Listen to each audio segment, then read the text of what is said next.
you all, and those candidates who have joined this session, I want all of you to share this particular session on the Telegram channel, WhatsApp group or Facebook, wherever you know bankers are available who are going to give their JIB October paper. So this session is properly for principles and practices of banking. As you know, Monday to Friday we are meeting at 7 a.m. for PPB subject of yours, in which every day we are discussing a particular topic on which a certain number of questions will be discussed with the explanation. So this is the session in which we are going to talk about the module A of your PPB and the chapter number 12, that's a payment and collection of check. If I talk about PPB, principles and practices of banking, this particular subject covers 55 units. Out of 55 units, the 21 units are in the first module, that is a module A of your PPB. Clear? That talks about the general banking operation, and all these are the general operations and bank perform in a banks. Okay, banker performs in a bank. So all these we have to going to cover in the module A. So till now 11 chapters we have covered. Now this is the 12th chapter, payment and collection of check and other negotiable instrument. So what we are going to do in this particular session, we are going to discuss the certain number of questions based on this particular chapter with the explanation. Okay, in the end of the session I will be asking you how many answers you have given correct. So first of all, let's start the session. And I am your mentor Amanjot Kaur for Indian economy, Indian financial system, as well as for principles and practices of banking. So let's start. Before going towards the questions, let's understand what this topic talks about. The payment and collection of checks and the other negotiable instrument. So check is also a negotiable instrument. What is check? Check is also a negotiable instrument. So this is your chapter number 12. Okay. And what is check? Check is also your negotiable instrument. So when I talk about negotiable instrument, what are negotiable instruments? Negotiable instruments are those instruments which can be easily transferred for the purpose of payment. So negotiable instruments are the documents in writing which gives the guarantee to one particular party that your money will be given by the another party on a certain date, either on demand or at the maturity date or whatever the specified date is. On that particular day you will get your money back, or you will get your money that you have provided service for. This guarantee will be given by the negotiable instrument. So negotiable instrument is simply a transferable instrument which gives guarantee to the party that their money will be transferred by the person who have taken the certain service or taken a certain money from you on a specified date or on a demand. Okay. Now, if I talk about negotiable instrument, Act came in the year 1881. Negotiable Instrument Act 1881 it is. It talks about a lot of things. It talks about all the negotiable instrument as well as it talks about the holidays of a bank. If I talk about Negotiable Instrument Act 1881, Section 13 of Negotiable Instrument Act talks about the negotiable instruments, in which it has said that there are three negotiable instruments: promissory note, bill of exchange and check. The promissory note is defined under Section 4, bill of exchange is defined under Section 5 and check is defined under Section 6. These are the these promissory note, bill of exchange and checks are the negotiable instrument which you use to make a payment to a certain person. Okay, so you are simply promising the another person that that money will be transferred to that particular person or payment will be done to the particular person on a certain date. But if you want before the date, let's say for example, I have issued a promissory note on your name and I have specified the date that I am going to pay you the money on 30th of August. But you want money on 25th of August, what you can do? You can take that promissory note to the bank and get the discount from the bank. It means on demand and on the maturity period, you will be able to get your money. That's what the negotiable instrument for. Clear? Apart from that, it talks about the check in detail, like what conditions of the check is there, what is CTS, when the bank will be liable, when bank will not be liable, in whose mistake the payment will be done or not, etc. Everything related to the check and promissory note, bill of exchange, everything will be covered here. So this is what the negotiable instrument is. Okay. Now check have three parties mainly: drawer, drawee and payee. Drawer means the person, the maker of a check, the issuer of a check. Drawee means always a bank. What drawee means? Drawee means a bank. And the payee means the receiver of the check. These are the three parties in a check. So let's start with the first question, that discussion we have done about the topic. So first question is talking about Section 131 of Negotiable Instrument Act extends the protection to the dash. So it extends the protection to whom? It extends the protection to collecting bank, to paying bank, to drawing bank, or to a negotiating bank. So as I have talked about, it talks about a lot of conditions about the check, like who is liable, who is not. All these conditions will be there in the Negotiable Instrument Act. So this is what we're talking about. Section 131 gives the protection to which of the following bank? Collecting bank, paying bank, drawing bank, or a negotiating bank? The right answer will be your collecting bank. It gives the protection against a certain situation to the collecting bank under the Negotiable Instrument Act 1881, Section 131. Okay, so right answer is what? Collecting bank will get the protection against the case. Now, second question is talking about here, where a customer, Section 131 gives the, we have talked that Section 131 gives you the protection to whom? To your collecting banker. But in what condition it is providing the collecting banker your protection? So this is the question that is related to the first question. That question is asking Section 131 of Negotiable Instrument Act gives protection for collection of a dash. It gives protection to collecting bank, that we have seen. It gives protection to the collecting bank, but it gives protection for collection of which of the following instrument? That's the question is asking. And the first option you have bill of exchange, promissory note, negotiable instrument, and check. So it provides the protection for which of the following document? So do remember, it gives protection to whom? Collecting banker. In which case? In case of your check. So Section 131 talks about the protection given to the collecting bank for the collection of check. Okay, both the questions are linked to each other, so do remember them. Now, let's move forward to the second question that is talking about here, where a customer by a letter has advised the bank directing the banker not to honor pay a particular check. Such letter is called dash. Letter of credit, stop payment letter, mandate, or garnish letter. Which of the following is correct? A, B, C, or D? So in which condition, when a customer by a letter has advised the bank and directing the bank that not to honor or pay a particular check, such letter is called letter of credit, stop payment letter, or your garnish order or mandate? So right answer is stop payment letter. Okay, so right answer will be stop payment letter. Next, third question. The bill of exchange and check is defined under dash section of Negotiable Instrument Act 1881 respectively. So which of the following is the section of bill of exchange and check under the Negotiable Instrument Act 1881? I have told you that there are three negotiable instruments defined under Section 13 of Negotiable Instrument Act: promissory note, bill of exchange, and check. Out of that, we are asking bill of exchange and check is defined under which section? Section 5 and Section 6. So right answer will be your C option.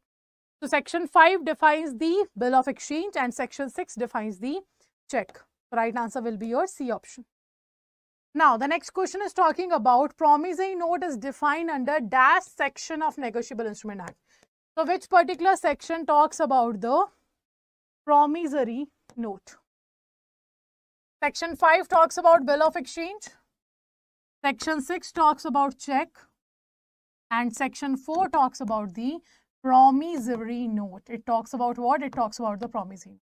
So check, you all know, check is simply a type of a bill of exchange which is drawn on the name of a specified person or otherwise on the demand, right? Now, promissory note and bill of exchange are kind of a similar document. They both are documents in writing. They both will have they both will be promising to pay a certain sum of money to a certain person. But there is a difference. Difference is that in the promissory note, two parties will be involved. In bill of exchange, two or more than two will be included. The next difference is that in the promissory note, there is an unconditional undertaking. Unconditional undertaking. And in case of bill of exchange, there is unconditional. Okay, it will be unconditional order. Now, what is the difference between these? So, promissory note is a negotiable instrument. It's a document in writing not containing an currency note. It gives or it promises to pay a certain sum of money to a certain person or on the order of the bearer. But one thing is very important, that is unconditional undertaking. So, promissory note is a document in writing which contains an unconditional undertaking to pay a certain sum of money to a certain person or on the order of the bearer. Now, what does this unconditional undertaking means? It means no matter what, if you have promised you are going to make payment on 13th of August, you have to make it possible. You can't add any such kind of condition that I will be making your payment, I will be transferring you money, I will be giving you your payment on 30th of August if and only if my money will be approved by the bank, my loan will be approved by the bank, or my further trade payment has been received to me. Then only I will be paying you money on the 30th of August. No such kind of condition you can add. You can't say that I will be paying you money on 30th of August if on that particular date it was raining. So no such kind of conditions are allowed to make in the promissory note. If you have promised you are going to pay on the 30th of August, that you are taking undertaking that I am responsible, no matter what, I will be paying your money on the 30th of August. This is the unconditional undertaking mean. Two parties will be there. Now, what means unconditional order? It means you are ordering your bank that no matter what, on 30th of August, you have to make this payment to this particular customer. This is known as unconditional order. So, in bill of exchange, you are giving order to your financial institution, and in case of promissory note, you are taking undertaking by yourself. This is the only two differences between promissory note and bill of exchange. Okay. Now, next. So, right answer is A. Next, forged check is all an valid, invalid, dead or stale check.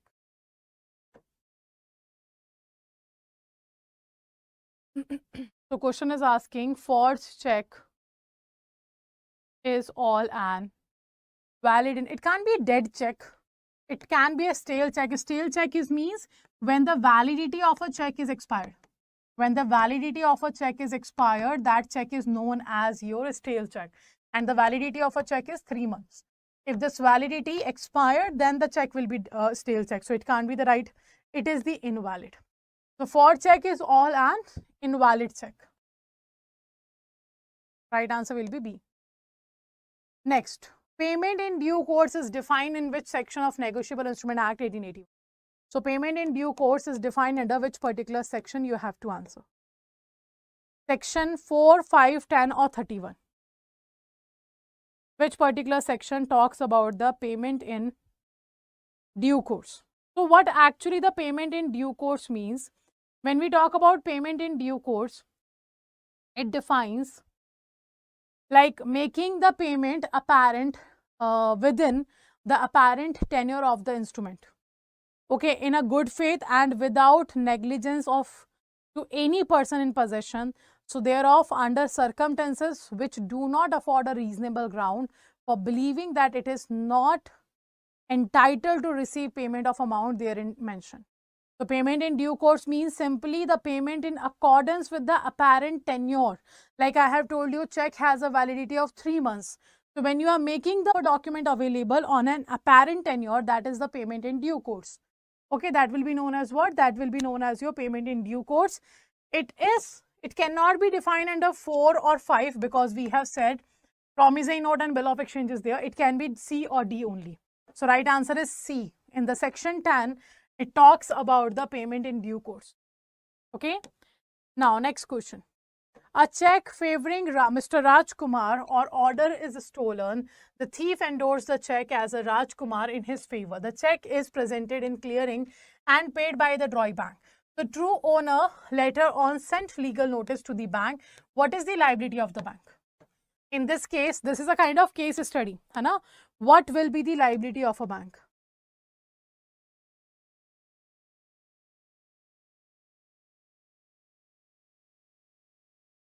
So, first is saying the paying bank will get protection under Negotiable Instrument Act. Second is saying a forgery does not give any rights to the paying bank, hence it's liable. As per Section 85 of NI Act, the paying bank is liable. As per Section 131 of Negotiable Instrument Act, paying bank is liable. So we are saying the check favoring Mr. Rajkumar or order is stolen, and the thief endorsed the check. Thief have done what? Endorsement. He transferred check as Rajkumar in his favor.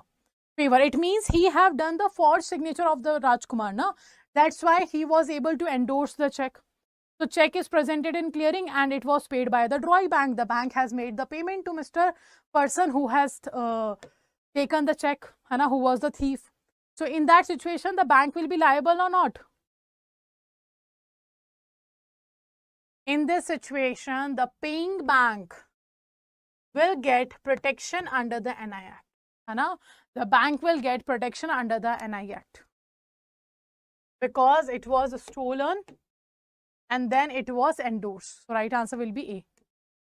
Now, banks slip prima facie evidence of certain facts as per dash section of NI Act 81. And we have a section number 145, 146, 147, 148. So under which section we are talking about this?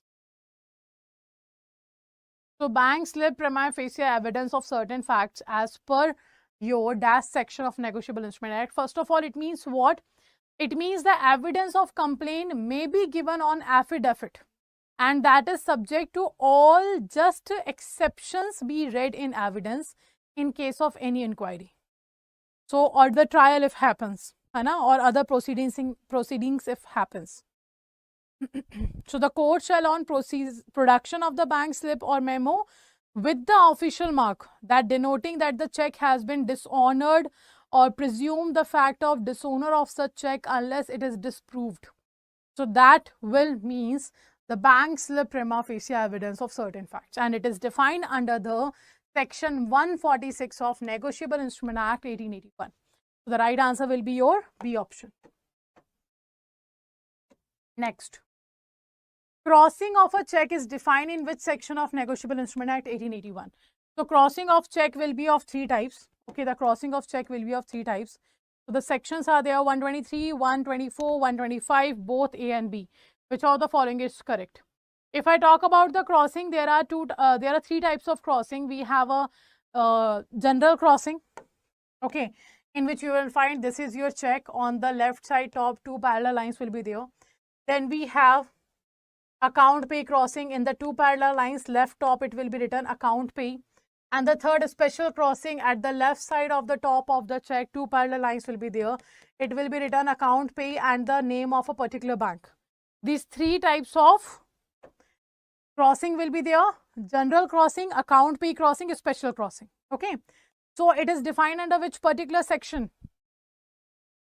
It is defined under both section A and B. It means 123 and 124.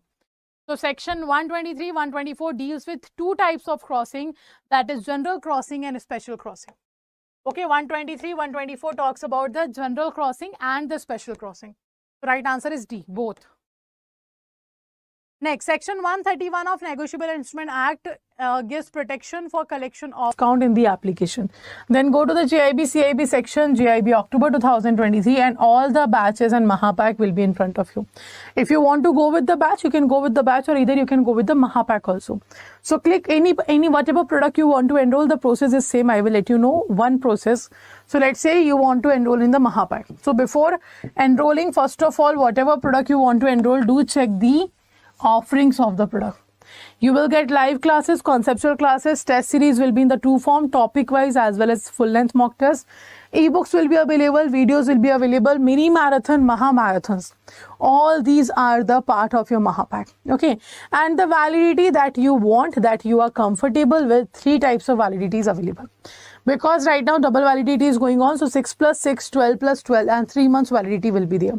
So these are the three validity. As per the validity you choose here, the prices will differ there. Okay, the prices are going to differ as per the validity you choose here.